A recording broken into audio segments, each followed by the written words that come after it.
Welcome back. Earlier this week, Howard Schultz, the former CEO of Starbucks, was in town as part of his listening tour as he considers a run for president. Schultz said he would run as an independent, prompting some to argue he would split the anti-Trump vote and help the president get reelected. We discussed that along with a variety of issues, including U.S.-Cuba policy, guns, and more. But we started with a basic question. When will he decide if he's in or out? Well, what I've said publicly is that I'm exploring the opportunity to run for president as a centrist independent outside of the two-party system. I'm taking the next 3-4 months traveling the country, listening and learning from the American people. Probably by the summer, I'll make a definitive decision. What are you hearing so far? What I'm hearing is everywhere I go, the same thing, and that is the American people are exhausted, somewhat disgusted by the two parties' extremes position and ideology, the lack of cooperation, the unbelievable level of lack of interest to do things on behalf of the American people, $22 trillion of debt, an immigration plan that 80% of the American people want to see a common sense solution on. All of these things kind of bubbling up in a way in which the American people are losing faith and trust in the American government. And I find that unacceptable. And I think both parties, although there is an equivalency, are complicit. And of course, we have this president, who in my view has brought a lack of honor and civility and a lack of dignity to the Oval Office, and I think that needs to be changed. You've gotten a lot of heat from those who believe that your candidacy, if you should run, would help re-elect Donald Trump. Were you surprised by the fury that sort of created? I mean, getting shouted at, getting yelled at? Well, the interesting thing is it's a complete false narrative, because there are lifelong Republicans who I believe do not want to re-elect Donald Trump because of the character issue, the lack of leadership, the lack of truthfulness. But if they have a choice between Donald Trump and a left-leaning socialist Democrat, Donald Trump's going to get reelected. So the spoiler in this race and all that false narrative about me being that spoiler, no, it's not going to be me. It's going to be that left-leaning Democrat. Do you consider all the Democrats currently in the race to be left-leaning socialist candidates? Well, certainly that's where the party has moved. That's where the platform is. And I think it's instructive that a man like Mike Bloomberg, who did so much as a great mayor of New York and a great business person, could not find a path as a centrist moderate within the party. It'll be interesting to see what Vice President Biden does in the next couple of days. There's rumors that he's going to run for president. If Biden gets in, does that sort of narrow the path for you? Not at this point. I mean, there's 18 months to go, so much time. The country's never been this divided.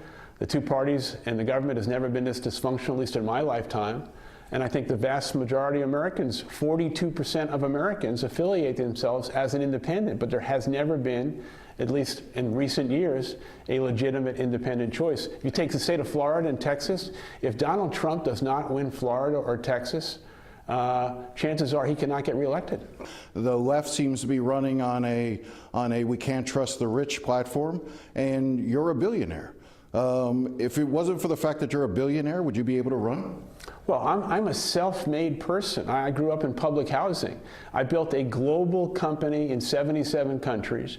I gave free health care, ownership, and free college tuition to every employee. We have over 300,000 people who work for Starbucks. I have a track record of creating not only a profitable company, but a deep sense of humanity. So when I hear people vilifying those people who are a capitalist, capitalism has been the lifeblood of our free enterprise system. So I'm proud of the success that I've enjoyed, and my success can only happen in America. We should be celebrating that. Let's talk about some of the things that are unique to Florida and Florida politics here. What's your position as it relates to Cuba? Should the embargo be maintained? Should we have more trade with Cuba? Where do you stand on Cuba? I think we should have more trade with Cuba. I think this is not a time that I believe that America should be building walls. We should be building bridges. I spent yesterday at Vicky's Bakery with a lot of Cuban Americans who are so proud of what they've been able to do. And yet so many people from Cuba, from Venezuela, from Nicaragua, from Guatemala, are so deeply concerned about where the country could be headed.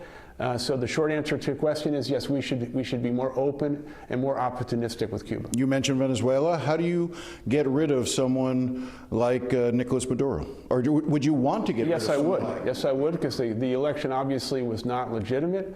The president needs to step in. We need allies to do that. But this is a moment of truth, a moment of leadership, where American democracy and our values need to be played out.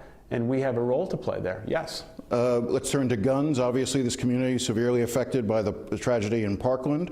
Where do you stand on the issue of guns and an assault weapons ban? Well, is there a better example of our broken politics in which both sides cannot come together on behalf of the American people, when approximately 80% of the American people want to see significant legislation, common sense legislation on gun legislation? The Second Amendment should be preserved, I get that, but there should be a ban on weapons of war. And I think about those kids in Parkland and what they tried to do, and the emotion and the tragedy of this. This is a perfect example to me of why there's a need for an independent voice and why I'm seriously thinking of running for president outside of the two-party system. Let's talk immigration for a moment. Another great example of the broken two-party system. Do you want to see a pathway to citizenship for those who are in this country currently without papers? I think the Republicans have it right. The borders need to be secure. ICE needs to have a role to play. But if I was fortunate enough to become president, the Dreamers should have a pathway to citizenship. The 11 million people here who are unauthorized should get in line, pay a fee, pay back taxes. But we also need an immigration opportunity to bring immigrants back into this country and demonstrate once again the heritage and the values of our democracy. But this is another issue.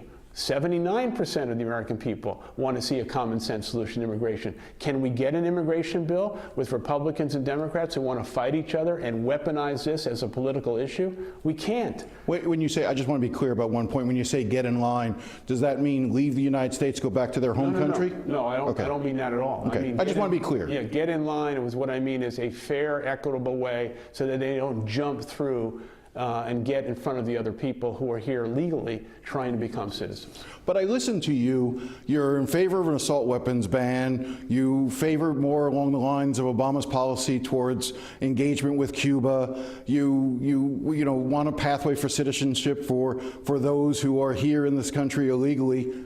You're a Democrat. No, I'm not a Democrat. No, I was a Democrat, but I'm also fiscally conservative. $22 trillion in debt. $500 billion in interest expense. We need a strong level of defense. Russia is an enemy of the country. This president has turned a blind eye. China is a fierce competitor to the United States. They're going to displace us as the economic power in the world. This president took us out of the TPP. This president is denying science. Yeah, I am an American, a proud American who realizes the two-party system is broken. I'm not running against the Democratic Party if I run for president. I'm running against the two-party system because the American people deserve better. All right. We'll be right back after the break.